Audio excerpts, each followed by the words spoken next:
नमस्कार, 20 मिनट 20 खबर में आपका स्वागत है। आपके साथ मैं हूं स्वप्निल। अगले 20 मिनट में आप देखेंगे 20 अहम खबरें। तो चलिए शुरू करते हैं खबरों का सिलसिला।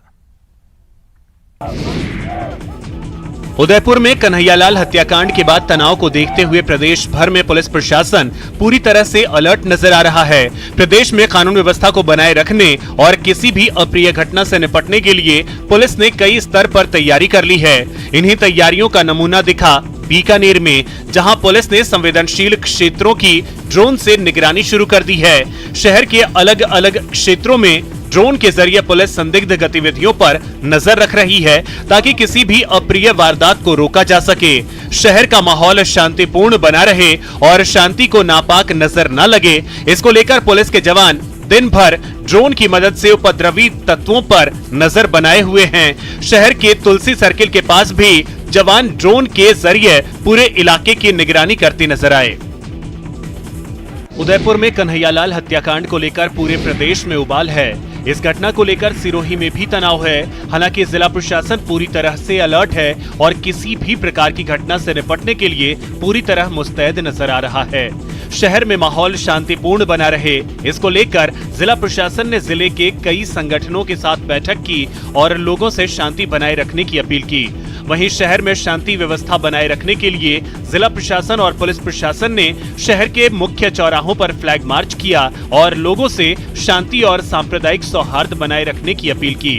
वहीं पुलिस ने उपद्रवियों की किसी भी हरकत को रोकने के लिए पुलिस आर्म्स एक्ट के तहत अभियान चलाएगी, जिसमें अवैध हथियार रखने वालों के खिलाफ कड़ी कार्रवाई की जाएगी। उदयपुर के कन्हैयालाल हत्याकांड के खिलाफ झालावाड़ बंद रहा। व्यापार संघ के बुलाए गए बंद के दौरान शहर की सारी दुकानें बंद रहीं। इस दौरान बाजार बंद कराने निकले बीजेपी के कार्यकर्ताओं और पुलिस के बीच झड़प हो गई, जिसके बाद पुलिस ने हल्का बल प्रयोग कर बीजेपी जिलाध्यक्ष संजय जैन समेत कई नेताओं और व्यापारियों को हिरासत में ले लिया।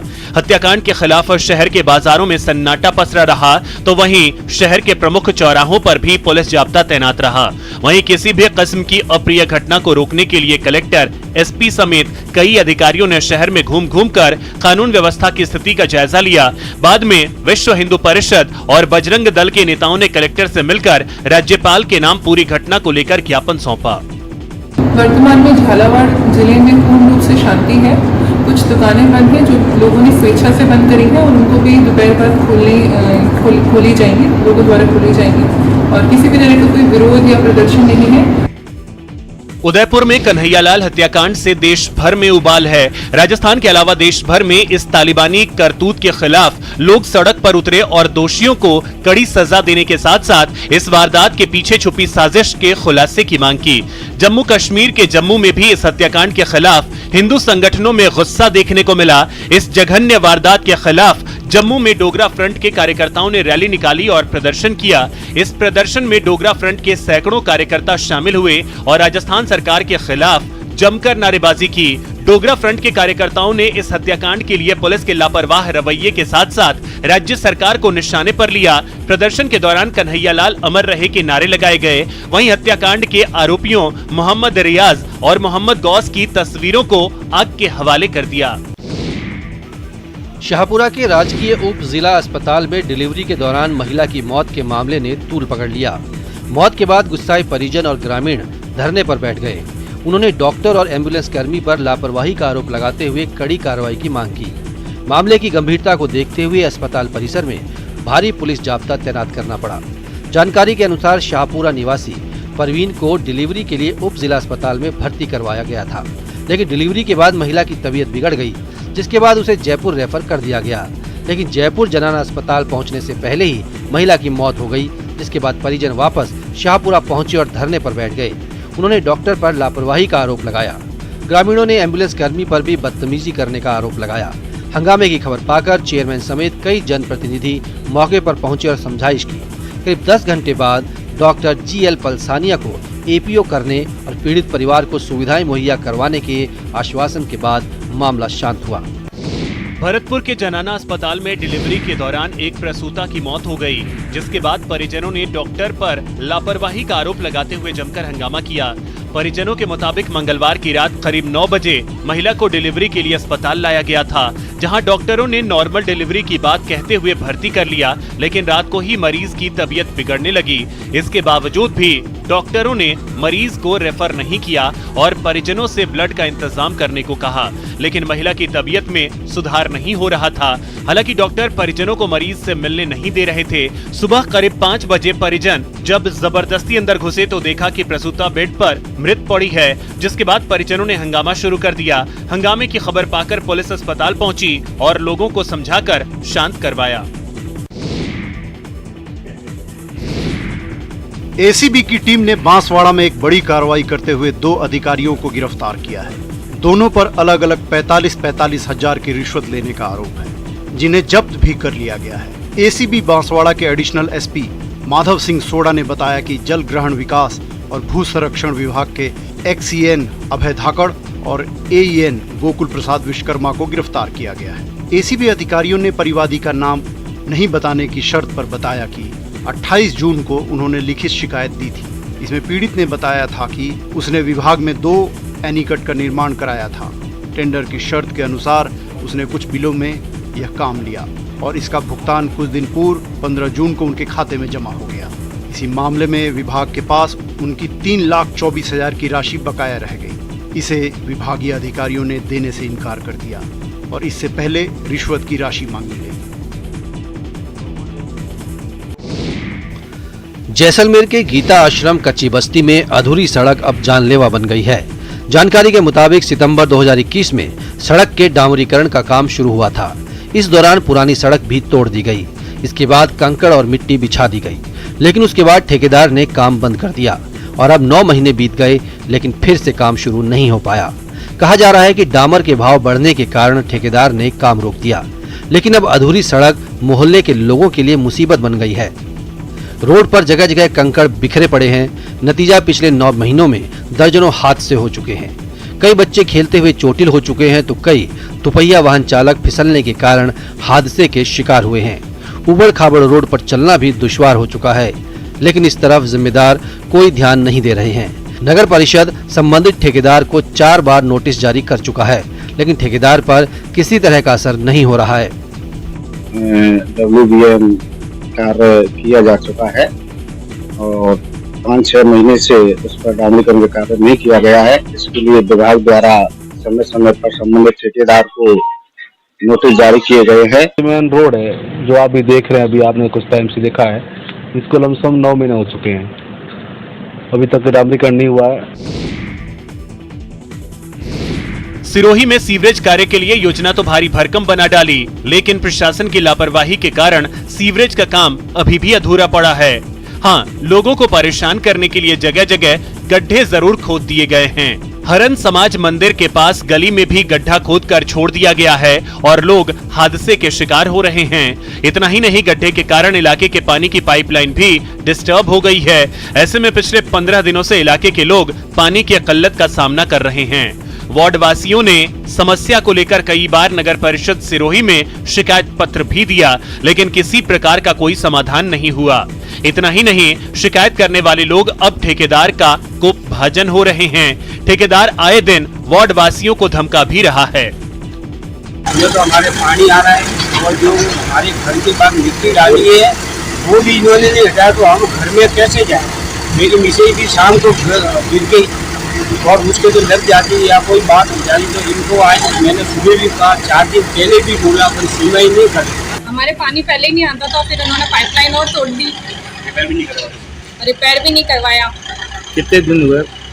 15 दिन हो गए, 10 दिन हो गए, पानी नहीं आ रहा। प्रतापगढ़ में यातायात पुलिस की ओर से चलाए जा रहे विशेष अभियान के तहत सिर्फ 5 दिनों में ही 1.5 लाख रुपए से ज्यादा की जुर्माना राशि वसूली गई है। इस दौरान 550 चालान बनाए गए।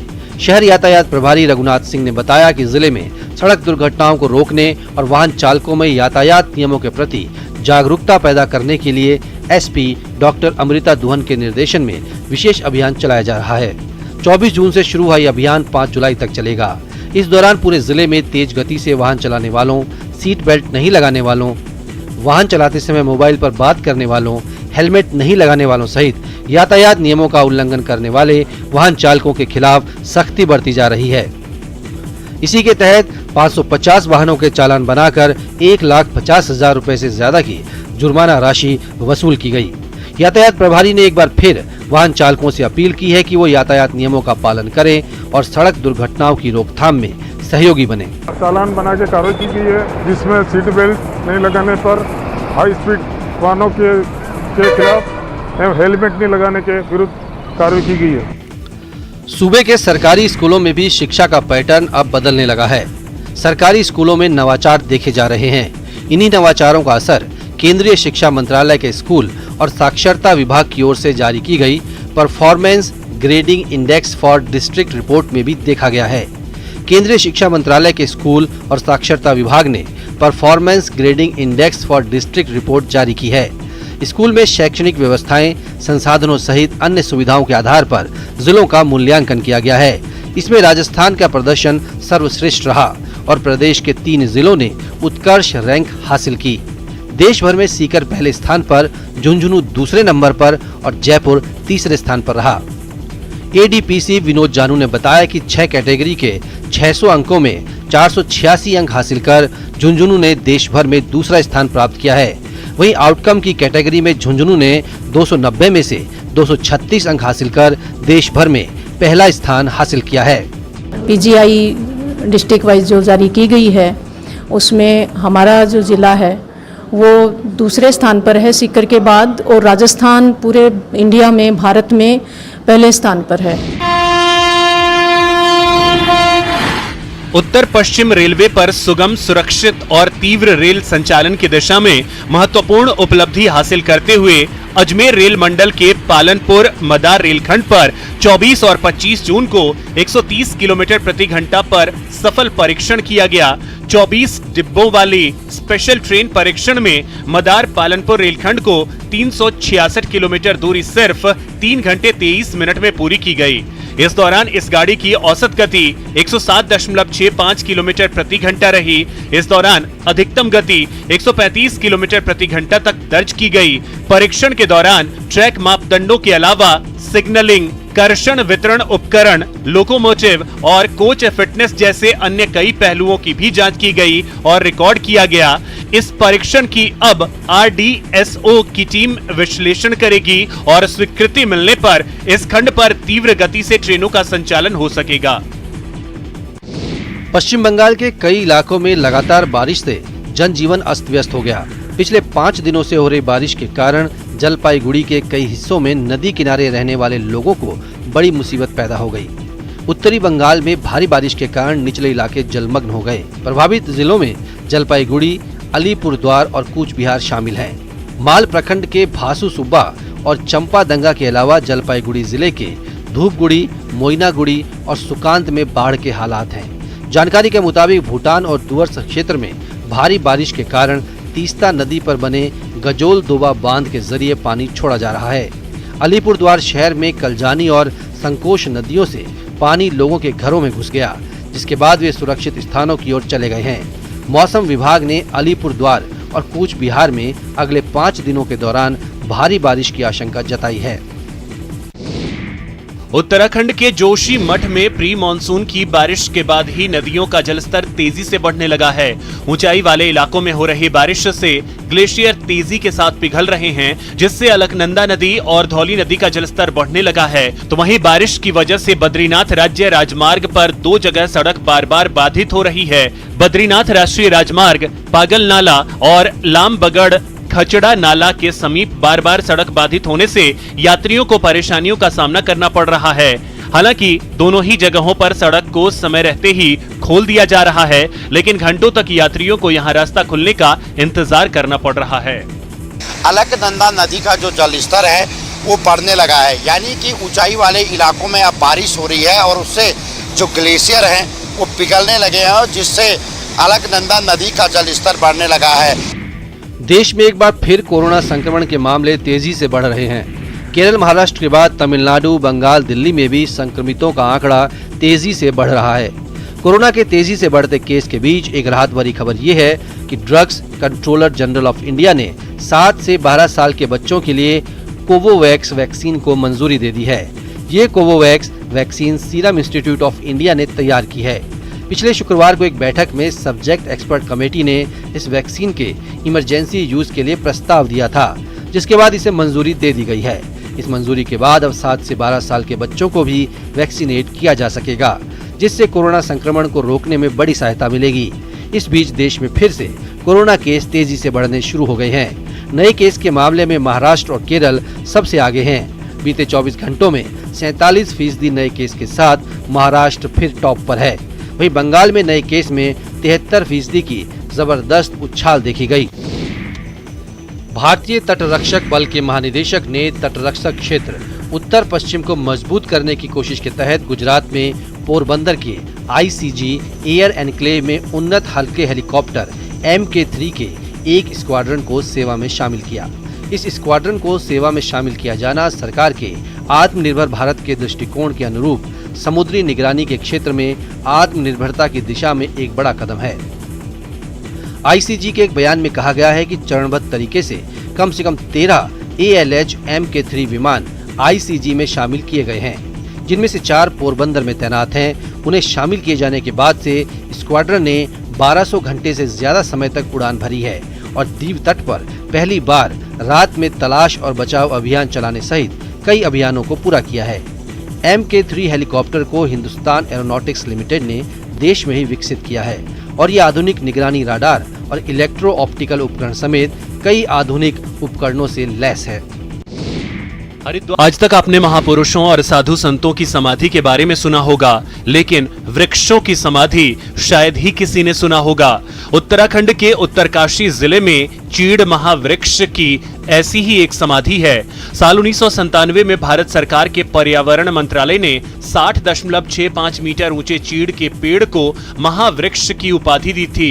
2007 के तूफान में ये महावृक्ष टूट गया, जिसके बाद वन विभाग ने इस महावृक्ष को टोंस नदी के किनारे समाधि बनाई। आज चीड़ महावृक्ष की ये समाधि पर्यटकों के लिए आकर्षण का केंद्र है। मोरी त्यूणी मोटर मार्ग पर टोंस नदी के किनारे लगे चीड़ के पेड़ की उम्र 220 वर्ष बताई गई है। महावृक्ष के गिरने के बाद वन विभाग ने पेड़ के तनों के साथ ही इस पेड़ के अलग अलग हिस्सों से समाधि बनाई। साथ ही समाधि के आसपास इको पार्क का निर्माण भी करवाया गया है, जहां पर्यटकों का तांता लगा रहता है।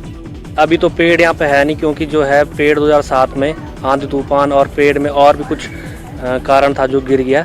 यहाँ पे जो है अवशेष रखे हुए हैं पेड़ के। 1 जुलाई को पूरे देश में भगवान जगन्नाथ की रथ यात्रा निकाली जाएगी। इसको लेकर पूरे देश में तैयारियां जोरों पर हैं। इस बीच गुजरात के अहमदाबाद में भगवान जगन्नाथ की रथ यात्रा से पहले भगवान जगन्नाथ का नेत्रोत्सव समारोह आयोजित किया गया। नेत्रोत्सव के बाद ध्वजारोहण किया गया। इस कार्यक्रम में बीजेपी के प्रदेश अध्यक्ष CR पाटिल और गुजरात के गृह राज्य मंत्री हर्ष संघवी मौजूद रहे। इस दौरान बीजेपी प्रदेश अध्यक्ष CR पाटिल ने मंदिर पर पीला झंडा फहराया। बता दें कि आषाढ़ शुक्ल पक्ष की द्वितीया को पूरे देश में जगन्नाथ रथ यात्रा निकाली जाती है। इस दौरान भगवान जगन्नाथ अपने भाई बलभद्र और बहन सुभद्रा के साथ 3 रथों पर सवार होते हैं। तीनों के रथ अलग अलग होते हैं और भारी भीड़ रथ को खींचती है। जबकि ये यात्रा को चारों ओर से लोग जब पधारते हैं इसके दर्शन के लिए, और वो सभी लोग उसकी अच्छी तरह से दर्शन कर पाए यात्रा के, उसके लिए सभी प्रकार की व्यवस्था की गई है। और एक छोटे से ब्रेक के लिए रुकते हैं। देखते रहिए न्यूज़ 18 राजस्थान।